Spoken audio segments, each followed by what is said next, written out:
Okay, everybody, welcome to the Policy Development and Strategic Direction Committee for Tuesday, June the 14th, 2022.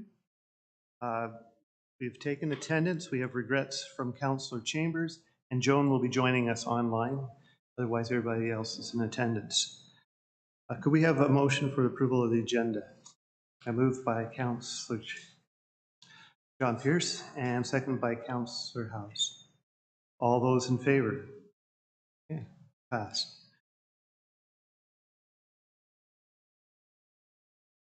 Okay, do a declaration of pecuniary interest. Do we have any?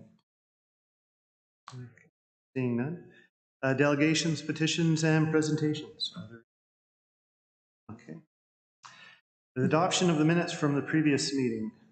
Can we have a mover? Moved by Councillor Coleman, second by Mayor Bailey. All those in favor? Pass. Business arising from the minutes. Do we have any tonight? Seeing none. Consent items to be approved, 7.1 and 7.2. We have a motion to approve? Oh, okay. Okay, so there is none.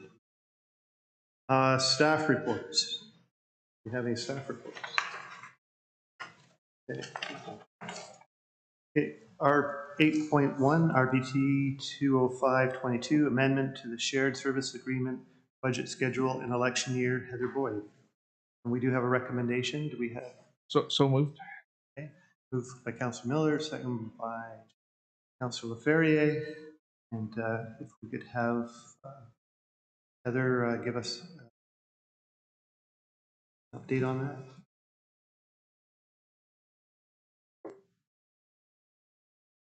Good evening. This report is shared services for social services and paramedic services. They both outline a budget consideration process, which takes into effect that the county needs to look at the city's social services budget and the city needs to look at the county's paramedic services budget before they get passed along to the final approval body. So one thing that wasn't totally considered when those schedules were made out was what happens in an election year. And the difference being that right now, the way the agreements are written is that the first council would have to have its review and all its comments and questions in before the end of its own term. So the new council, like county council, wouldn't have an opportunity to have a full view of social services in the new term. And the city council wouldn't have an opportunity to have a full view of paramedic services in its new term. So we are recommending just some adjustments to the agreement that will reflect a budget that will work for both of us and get everybody to the same endpoint with the same budget end dates that we were normally in.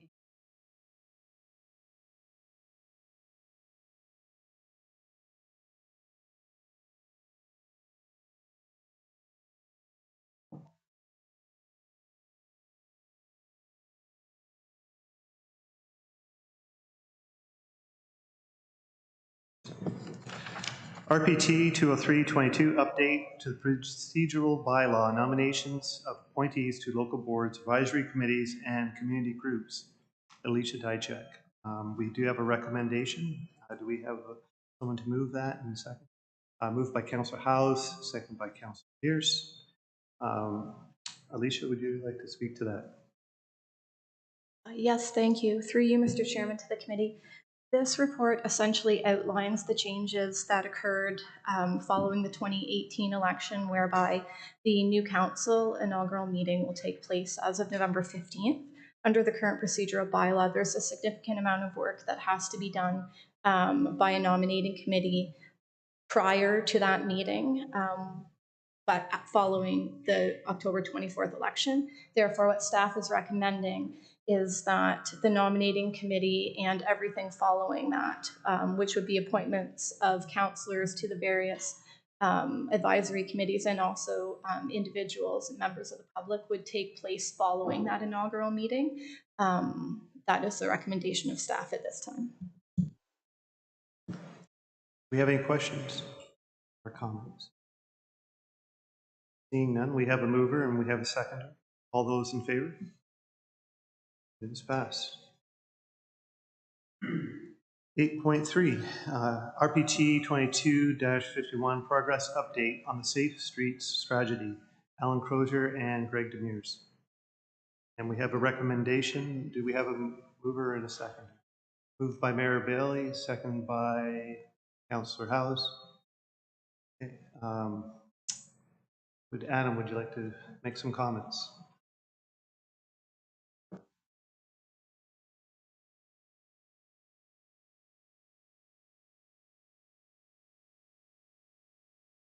Green light. Thank you, Mr. Chair. No real comments tonight, just here presented for committee's information. We're happy to answer any questions. Councillor Howes. Thank you through you, Mr. Chair. Appreciate the report and respect the acknowledgement that you've made that it's hard to change people's driving habits. And it sounds to me, if you boil this report down to a few short words, it's we've tried a bunch of things and some have worked a little bit and some have not worked as much. My question is, and this is more directed, I think, to Greg. No offense, Greg, Greg, you're a thorough and analytical guy, and I know we're at the Good Roads Conference together, and I know that you're plugged in with other communities. Are there other tactics we should be considering? Because I know, and I can't speak for everyone sitting around this table, but these issues are definitely in the high statistics of what we get calls and emails. And it is great for us to be able to point people towards the Brand Safe Streets program so that they can be registered as their topic of concern. But like, boy, we get a lot of calls about these, and in the face of the limitations that have been observed in terms of changing driving behavior. Anecdotally, any other ideas or tactics that you think we should be giving consideration to? Yes, through the chair, you brought up a very good point. So we did budget $150,000 per year, and we've used that money to buy digital boards and passive measures, at what we'll call, to inform people that want to make informed decisions and catch their eyes, slow them down, line marking, stuff like that. We've invested in equipment to gather speed information. So with that, I think we are now at a point, after making some very positive changes, we're at the point where we now need to start looking at engineered solutions. And engineered solutions will take a larger investment. I think, with the data that we've collected, we can look at the county as a whole and look at bringing back a proposal where we should focus those engineering dollars to start. And currently, the roads department is working with development services and with our own infrastructure group, that whenever road projects come up, that we are engineering solutions at that time, so it's built into those costs. Now, that doesn't help us if the road's not up for construction for the next 25 years, and there are some concerns there. That's where some additional monies added to the Brand Safe Streets budget would be very helpful to come back with some more concrete solutions. Councillor Bell and then Councillor. Yeah, thank you, Mr. Chair. Through you to Greg, sorry, Adam. I just have a few comments and then I've got a question. I think we've made good progress, given that this was such a topic, and it is today, as Councillor Howes said, it remains a really important and active topic. What we've done in the last few years is done a lot of analysis, and that should inform how we go forward. I now think that we need to step up our game, and it will cost money, as Greg has just said, to actually do some of the things that we want to do. When we brought forward the Safe Street strategy, we talked about engineering, we talked about enforcement, clarification. Let me just take the engineering bit for a second. We talked about road dieting. And 3 years after we brought forward the strategy, correct, I still don't see any active road dieting in the county. And that's what costs money. And I'm a bit frustrated that some of our new developments have not had them built in. Arlington Parkway, and Greg and I talked about this just yesterday. Arlington Parkway, a huge road, I think it's 14 meters wide. It's now become the Arlington Speedway, not the Arlington Parkway. And where we had a lot of complaints and criticism about cobblestone, the work we did on there and the trialing that we did with things like speed monitors and road speed humps has really paid dividends. But the problem has just moved south to Arlington Parkway. And it seems a great pity that as we did not have Arlington Parkway open when we did the brand safe street strategy, that we couldn't actually involve ourselves in putting in some of this dieting. So that's just a lesson we have to learn. But going forward, we do need to actually put in more money to make an effort, to make a difference to this issue. And there are new issues that come along. Having doubled up Rest Acres Road, one of the things I see regularly now is big transport trucks pulling up outside Tim Hortons on Rest Acres Road, whereas they used to go pull off to the side. And now they block off traffic right in front of the exit from the first part of the strip mall. So my question is, can staff bring forward a budget in the 2023 budget that allows acceleration of all of these practical steps we need to take? And I would imagine that rather than $150,000, we'd be talking something an order of magnitude different. So I leave that as a question perhaps to Greg and perhaps to Michael as well. Thank you. Through you, Mr. Chair. Yeah, That's loud. blew an eardrum there. Okay, that's not working. Gary. Okay. I think the purpose of this report is, first of all, to do a report card on what we've done, and I think the comments are good. We actually have done a lot. I think compared to a lot of our municipal peers, we've done way more because we've certainly, I think, covered off all three of those E's: the education, enforcement, and engineering in various forms.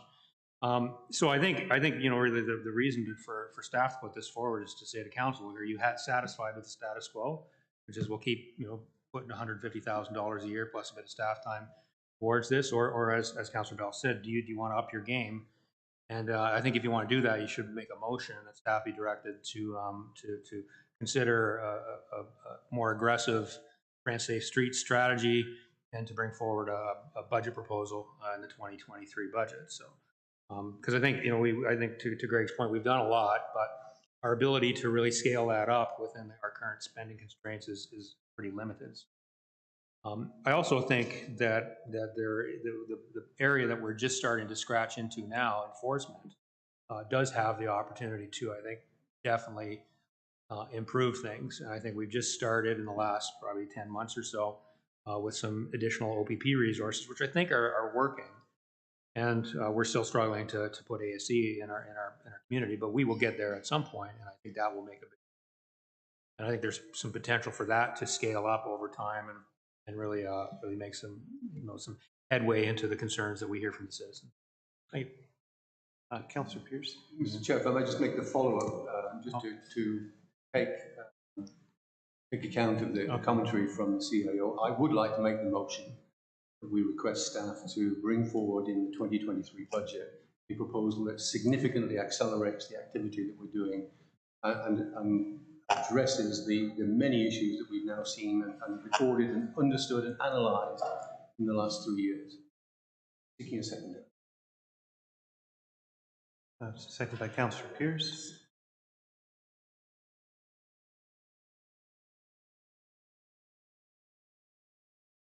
We already have a motion on the floor. Mayor Bailey, would you take that as a friendly amendment to your motion? Okay. Councillor Gatwood's had her hand up for a while. Oh, okay. I'll, when we're finished here, okay. Councillor Gatwood, would you like to make a comment? And then we'll go to Councillor. Yes, I would. Thank you very much, Mr. Chairman. Um, I'd like to thank staff for the report card. I appreciate it. And certainly, I think the mobile stuff do help slow people down. And when you take them away, people with a heavy foot tend to forget to slow down. And so it's sometimes it's good to take them away, because once they become a fixture, people ignore them. So I'm glad they're being moved around, but when they're gone, I've noticed people pass me all the time because I'm trying to obey the speed limit. And believe me, I tend to have a bit of a lead foot. But when I'm traveling through our county villages, I like to slow down because I know I appreciate the same courtesy in my own village. And I'd like to thank Greg for the measures the roads department have put in place. And when I look at the map on page 6, I find it quite interesting to see where all the calls and the areas that are being monitored. I don't get a lot of calls about speeding anymore. I used to. So I think that might be an indicator that there's more of a presence of OPP in Ward 5. And I thank you for that. So again, thanks to staff for the good report.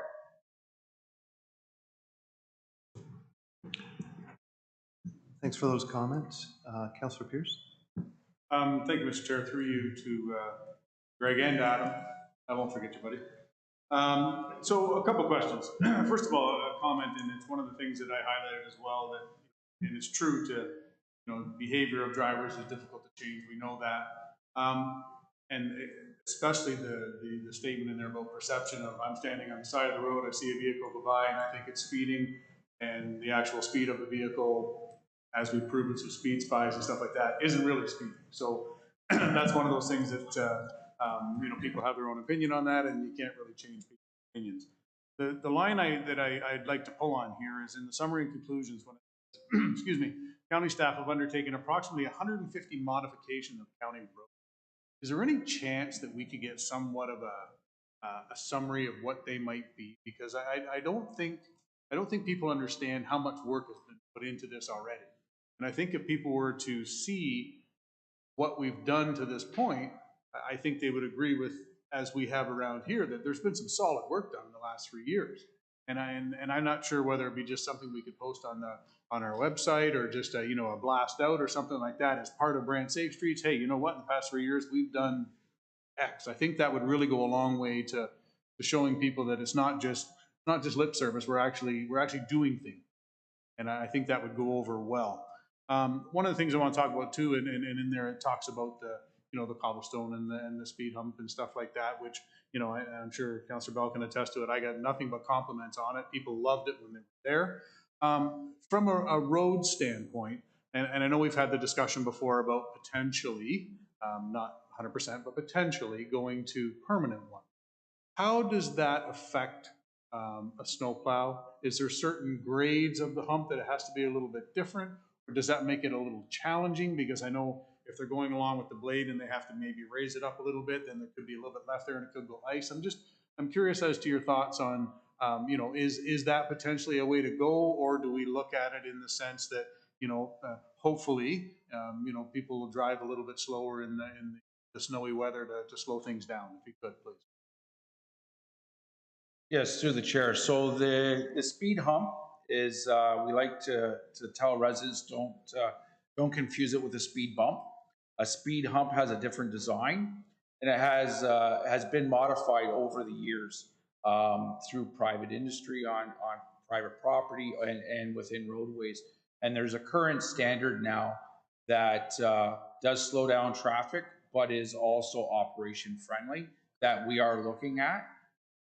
And then through the pilot program, what we'd like to bring back is the feedback from the local residents, because this is usually requested by a local community or a residential area, that they can give us the feedback. And if a majority of the residents are happy with the efforts and the pilot project at that time, we would look at replacing them with a permanent set of speed humps. Okay, excellent. And the only other question I had, Chair, through you, when it talks about the number of calls, in here somewhere, I know I saw it, the number of calls and requests that Branch Safe Streets is getting, has gotten through the years. Again, just to let people out there know the ideas and stuff that are coming in, is there any way, again, that we could, summarize things into, just hypothetically, we've had 1,000 suggestions and they kind of fall into these brackets and that sort of thing. Just again, I really think it's important for people to understand that it does work, and I think we've come a long way in the last 3 years with the suggestions that are coming in. But I think it'd be one of those again, information to the public to say, these are the suggestions that come in. This is what we've done to this point, and it could kind of coincide with the modifications that have been done to this point. Just a thought. So through the chair, yes, we could bring back something like that and provide it to council fairly quickly through a Friday file, just so that you have that in hand for any calls that come forward. And then I could speak with our communications team and see if we could push something out like that. Excellent. Because we have we've brought up speed a lot tonight, but there's some other initiatives, because it is Branch Safe Streets. Yeah. There's been some intersection improvements, both in the urban and the rural areas, that we should not lose sight of, because we do believe that we are leading towards an environment where people are at less risk of injury or even worse. And we need to make sure people are aware of those. Couldn't agree more. Thanks, guys. Councilor Ferry. Thank you. Councilor Through you, Moore. Mr. Chair, I have a couple comments, but I'm going to lead up to a question for Adam. So we can do a big switcheroo, but thank you, Greg. So this is a really tough one, right? And I talked about this about 2 years ago. I remember speaking pretty passionately about that. One piece of this is people, right? And people are speeders, and people are really horrible drivers. People, say one thing and do another. They complain about it when somebody else does it, but don't realize or care that they do it themselves. And I get the sense that, and Greg will probably nod at this, but I get the sense this is a lot like water in a glass of sand, right? That when you do one thing, the water tends to move another way. So we deal with something in one area, and the side streets then start getting complaints because there's a trickle effect of people changing their behavior. Because there are some folks who just want to go faster. And I got the sense too that this got worse when the pandemic happened, that people were, and maybe it's the social worker in me, but people were hitting the gas because they couldn't do much else, right? So I think that's a factor as well. But I did want to gently push back on something Councillor Bell said about doing a lot of analysis. I think we have done a lot of analysis, but I also think we've done a lot of activity. 150 items, that's one thing every week and a half, and we get that follow-up. Two things I would like to basically ask is, I think about Branch Safe Streets as Branch Safe Streets and sidewalks. And I know we also added, I think Councillor Bell seconded a motion that had about 150 grand we were going to do in perpetuity for walkability. So is there a way, this is one of my two questions, is there a way we can add that to this sort of report and report card to get that walkability piece in? Because it's not just about driving, right? Through Mr. Chair, certainly that's absolutely something we can evaluate. Obviously the focus of the initial strategy was safe streets, but that doesn't encompass multimodal transportation. So that's something we can certainly add to the evaluation. Yeah, I think that'd be really helpful, that walkability piece, because we have done a lot of activity on that. I think in the last budget, Michael had said, or Greg, maybe you had said, this is the most sidewalks we've ever done new, which is great, and now we're doing more. So there's that. The other piece, and maybe this will be a little more controversial, but I think it would be really helpful if all members of council had the training and the access to the Safe Streets data for two reasons. One, to follow up on if our constituents actually do follow up themselves. A lot of times people complain and not to actually see results, and almost get mad if you try to work on it. But two, I think it would help us to see things like Councillor Howes and I recently had a constituent who's quite upset about something, but it turns out literally there's one speeder on her street in a 2-week period. And that's really, that perception piece Councillor Pierce brought up, I think is really important, that people think the problem is much worse than it is when you're standing there and your dog or your kid or somebody might be up near the road. So I was wondering if we could have access to that. Also, I think it would help members of council to know what to advocate for and what also maybe sometimes constituents are wrong, right? And what isn't really, the perception of an issue might be worse than the actual issue. But to give us data to make better, more informed decisions about where we want to gently. So is that something we could look at as well? Through Mr. Chair, yeah, absolutely, we can look at that. I know, obviously I'm more of a layman, but as I started reading some of the speeds by data, it was quite illuminating to see, again, more that perception of the issue against, what the 85th percentile is, and when you have the ability to assess road conditions and look at the 85th percentile, the speed spy, it's anonymous. It really captures people as they drive without any sort of external factors. So it's really interesting snapshot of the issue. But and just to clarify through Mr. Chair, and also the safe streets portion where, we often send people and say, go to safe streets, make your issue known there, but we don't actually have access to that unless we tap staff on the shoulder and bug them to take a portion of their day out to look it up for us and send it to us. Is it possible for us to have access to that and the training to understand some of that, so we can see if there is a movement in our communities? Because sometimes I've said, hey, can you go to safe streets? Yeah, 5 of us already have. Okay, well, right. When? And I wasn't aware of that because I'm not in that loop. The county is, but the councillors aren't. So it might be helpful for us to be able to be in that loop. Thank you. Through you, Mr. Chair, I think so. Most of the safe streets data that we have internally is on our internal GIS system, I believe. I think pretty much everything. Calls, the assets, the speeds by data. It's not very consumable, and I think there was a bit of a discussion a couple meetings ago about this. And so I think we chatted about this at senior management, and I think staff are looking at a way to, can we make that data more consumable and then push it onto our public-facing GIS system, which at that point everyone has access to it. And so I think that's the GIS people will need to have a look at that data, figure out how it can, maybe demystify it, if you will, because it's very technical and it's pretty much just the raw data uploaded. So folks like Greg and his staff can access it very easily. So what do we need to do to process that in a more consumable fashion and then put it on our GIS system? Because then it's spatial, geospatial. You can go around.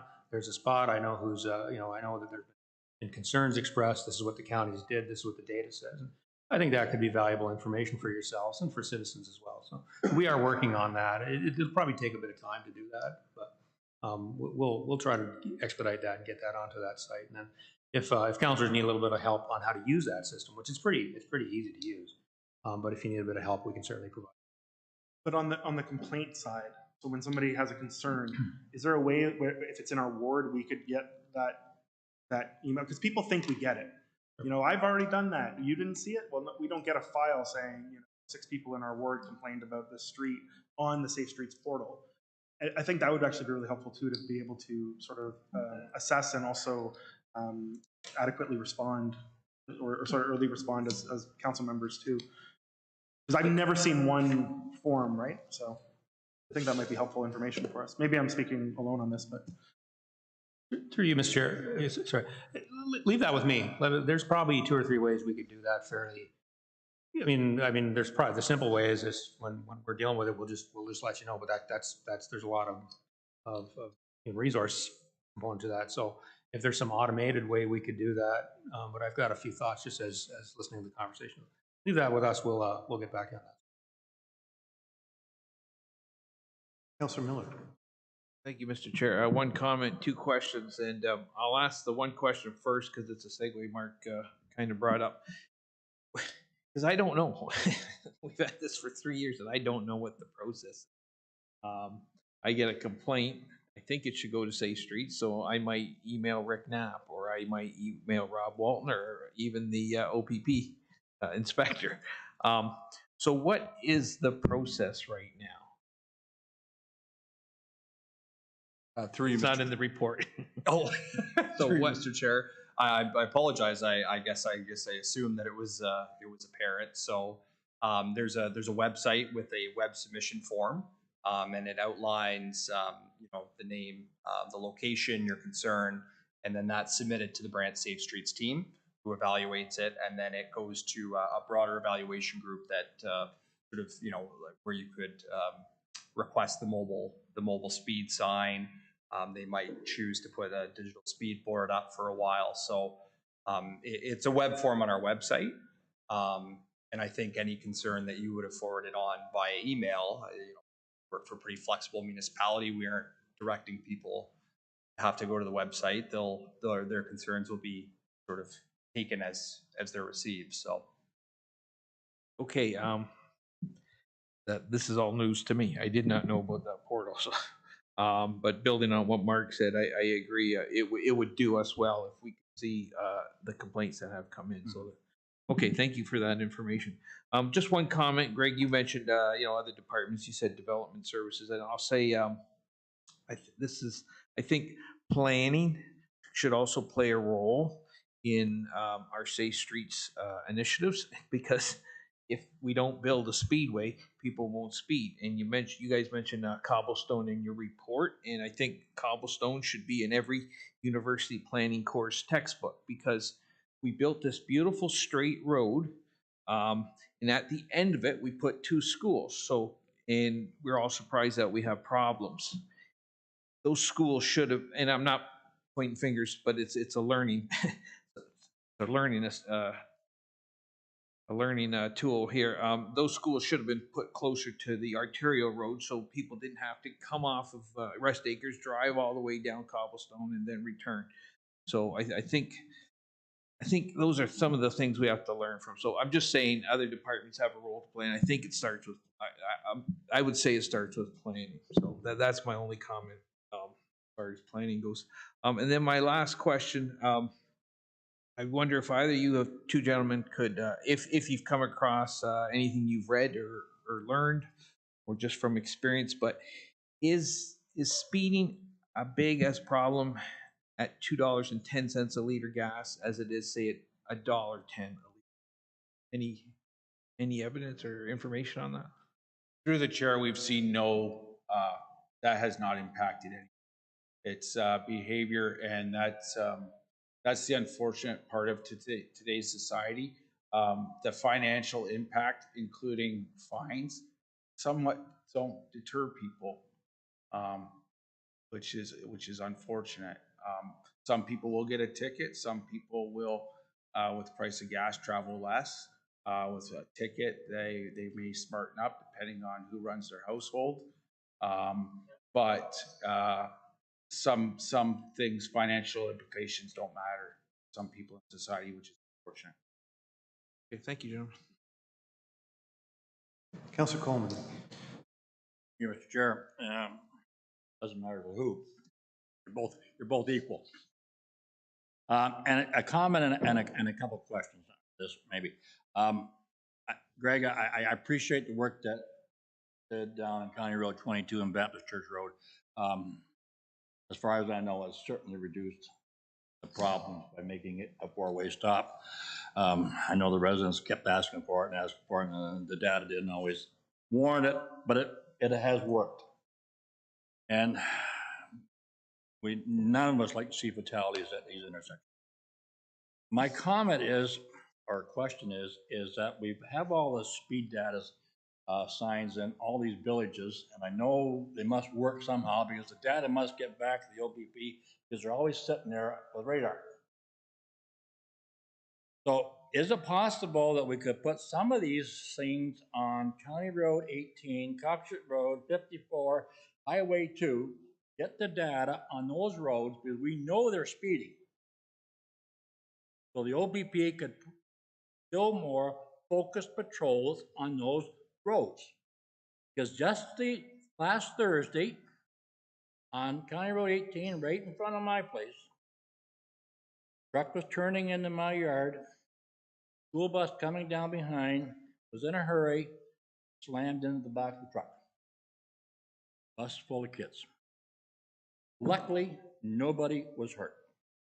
Some bumps and bruises, a lot of sore heads when it hit that crossbar ahead. Bus driver was in a hurry. Right there, it drops to 70 from an 80. it doesn't mean, it doesn't help. What I'm saying is we got, so twice on Saturday, I'm turning left in my own driveway and a vehicle passes me on the inside. We need more, I will harp on this till I'm almost dead. We need more enforcement from the OPP on these main roads that have high traffic numbers. Ask any cash cropper or any farmer that travels those roads. They'll tell you it's a problem.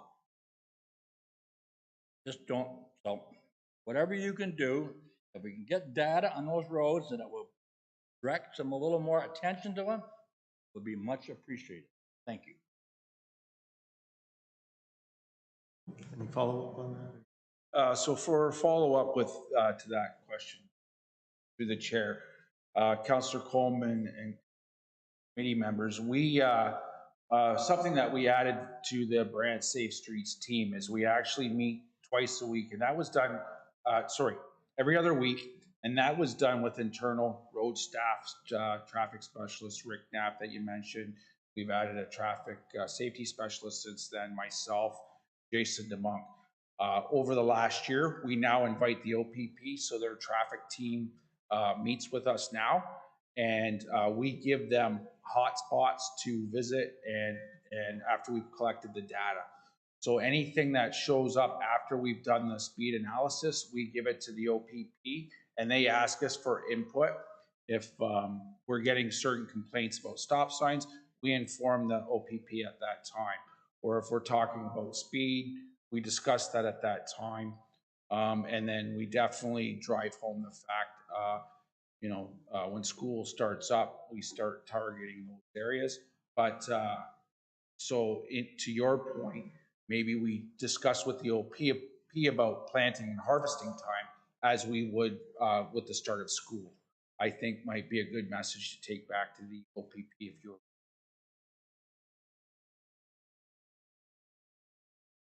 Is there any further questions? Councillor Bell. Thank you, Mr. Chair. Through you to Greg, and following up on what Councillor Coleman said, I think we could leverage what he would like to do by being a little bit more public about where we recognise there are problems. We alerted the public to where we see the priority areas are, and we say, by the way, there will be police on those roads, so don't be surprised if you get caught going speeding. You get the extra benefit of them knowing that they might get caught, and some of them will get caught. But you can leverage that limited resource, and we know it's a limited resource to you. So let's make the most of it. I would suggest that we consult with OPP and ask them whether they could buy into us advertising where they're going to be, not exactly to the day, but in the week, for example. Councillor Ferrier. Yeah, and just to add to that too, I think a lot of those areas and a lot of the areas we were talking about earlier, they're also, they're people from outside of the community traveling through, right? So that's, I think, where sometimes the education of the ease diminishes, because we can educate our own folks in our own community, but somebody who lives in London isn't checking out the County of Brant Facebook page, right? So I think that becomes a bit of a struggle as well. We have a lot of communities, and I've said this ad nauseum this term, but I think we have more communities than any community I know surrounding us, and in the middle of us. So I think that's a big factor too. We have a lot of folks traveling through us in a hurry, and that's where I think the justification for a lot of the engineering pieces comes in as well, and the justification for more OPP.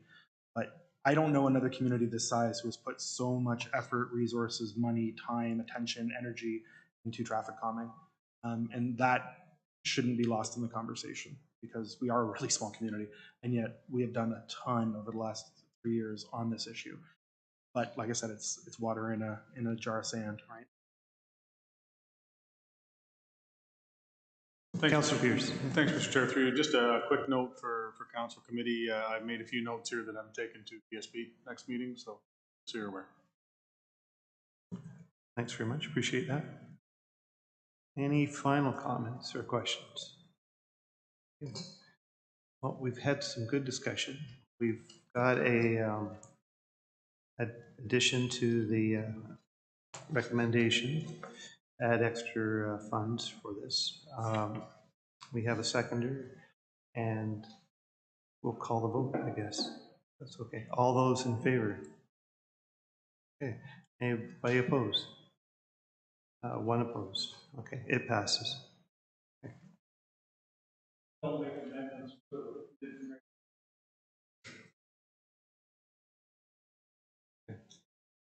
Any comment on that? Through you, Mr. Chairman, it was a recommendation, just, it seemed the will of the committee that the motion was going to be passed for brevity. I was just attempting to amend something. A second motion could have been done. We could have passed it as information, and then a secondary motion could have been moved and passed. And we could vote on that if committee wants to do it that way. But we're done, maybe. Yeah, I think we're fine. Thanks very much, Greg and Adam. Okay, do we have any communications? None. Chief Administration Officer, Michael. Good evening, Mr. Chair. Just a couple things I want to update committee on, and these are a couple things that have come up in the last couple of months, and I just wanted to report maybe on them. So the first one was addendums. There was some discussion at, I think maybe the last meeting about addendums, and I think that was triggered by an addendum to a previous meeting that we'd had. It was a bit large. So Alicia and I did talk about this, and I also discussed it with the senior management team. So in terms of our discussion at senior management team, I did reiterate to the team that we shouldn't be putting staff reports onto addendums unless it's absolutely necessary. So if it's an emergency piece of business that requires a prompt decision from council, then I think it's appropriate for us to be putting something on amendment at a staff report level. So, and I don't think we've done that too often, certainly over the last several years here, but it does happen every once in a while. So we will definitely make a better effort to not be putting too much staff reports on addendums, again, unless it's warranted. I think we would hope you would recognize if it's warranted. But a lot of what comes on addendums is really information coming in from the public or developers. I think the comment was made, and it's probably an appropriate comment. Some planning consultants have a bad habit of loading a bunch of material on an addendum, and then we you know, at the 2 o'clock on the meeting of the planning committee, we launched an addendum out with a couple hundred pages. So I think Alicia and I talked, and we would propose, which we can do within the existing procedural bylaw, is to change our approach and release the addendum by end of business on the previous day to the meeting. That would be the Monday. We would be notifying the public that our deadline would be earlier that afternoon. That would give Alicia and her team a couple of hours to consolidate that addendum and then put it out again of end of business 4 p.m., 4:30 p.m. somewhere there on the day before the meeting. So recognizing that there may be a lot of information that we get in from the public, you would at least have a day to try to process that. And as I mentioned earlier, if council was concerned that it was too much information, you certainly would have the option to defer your decision on whatever that matter of business was the next evening. So we thought that was a good balance. It allows the public to continue to provide information after the agendas are published, but gives you as council a bit of time to process that, and probably makes Alicia and her team's lives a little easier too, so they're not spending a lot of time on the day of the meeting worrying about getting addendums out, and more appropriately focusing on getting the meeting ready to go. So unless council has any concerns with that, that will be our go forward approach, and I'm happy to hear any feedback on that. The second thing I wanted to report on, I think the OPP was here last month. They did maybe it was the month before, but they did a little bit of an update. I'm pretty sure it was last month. They had an update. It was a good update. There was a question about GIS systems, kind of onboard GIS systems or wayfinding mapping systems in people's cars and phones, bringing traffic, especially truck traffic, into downtown areas or other places like that. And so I did chat with Greg's team and Greg and his team, as well as the GIS folks, and you just wanted to let council know that we actually do some work in that area. We do our best to notify that myriad number of mapping companies. I'm certainly not the expert on this, and I'm sure it's complicated. Our GIS team takes most of that on to try to get that message to. When we see it failing, we try to get in touch with those.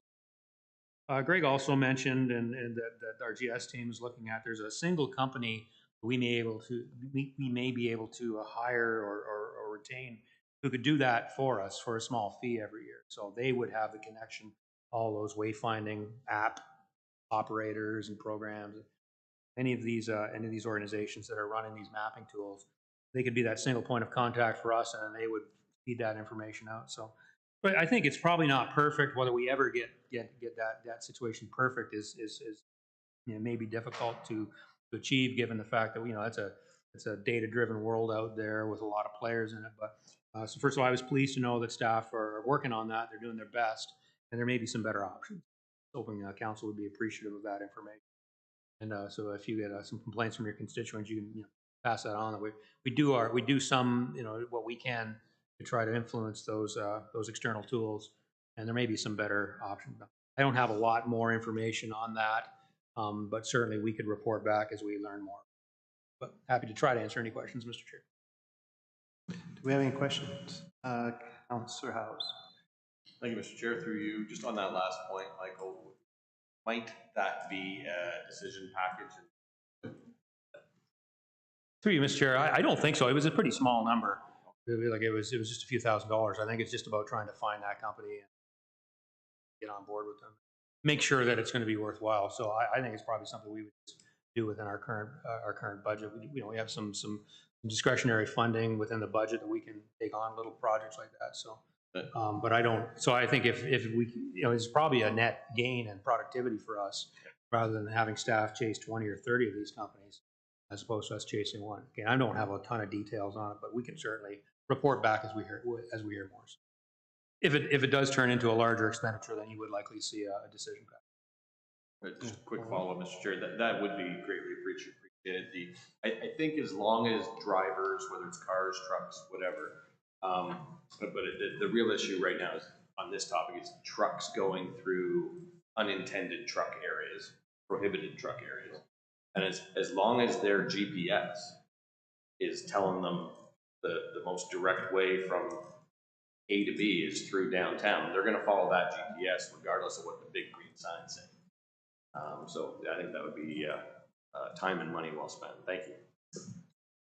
Mr. Chair, I will just add, maybe a bit lightly, is that I also have been told, though, that the excuse that my GPS told me to go here is quite commonly used and not always appropriately.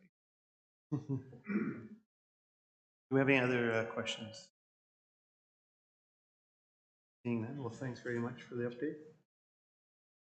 So is there any other business? Councillor House.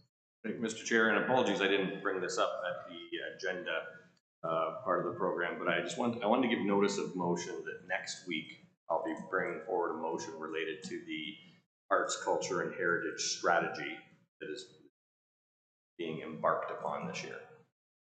Thank you. Okay, thanks. Is there anything else? Okay. So could we have a motion to go in camera? Moved by Councillor Coleman, second by Councillor LaFerrier. All those in favor? Okay.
Okay, we're ready to go. We're back in out of camera. We have the next meeting, Tuesday, July 12th, and we have a motion for adjournment. Moved by Mayor Bailey. See yourselves adjourned.